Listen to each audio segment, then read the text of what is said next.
Tiga Kapolda disebut terlibat kasus Ferdi Sambo CS, tersangka pembunuhan Brigadir Nofriansah Yosua Huta Barat alias Brigadir J.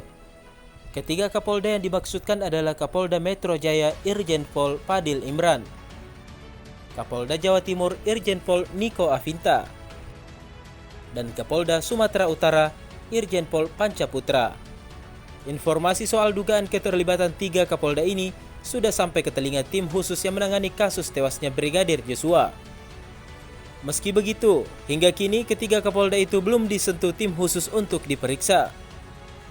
Melansir Tempo, Kepala Divisi Humas Polri Irjen Pol Dedi Prasetyo mengatakan, tim khusus Polri tengah mendalami informasi keterkaitan tiga Kapolda dalam kasus Irjen Pol Ferdi Sambo.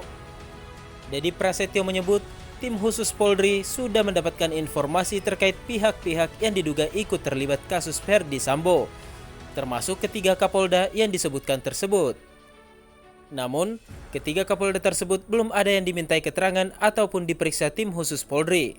Dedi menambahkan, tim khusus Polri akan mendalami peran-peran pihak yang terkait dengan kasus Ferdi Sambo, termasuk dengan peran ketiga Kapolda tersebut. Ketiga Kapolda tersebut diduga ikut menyebarkan cerita ke publik ihwal pembunuhan Brigadir Joshua versi Ferdi Sambo.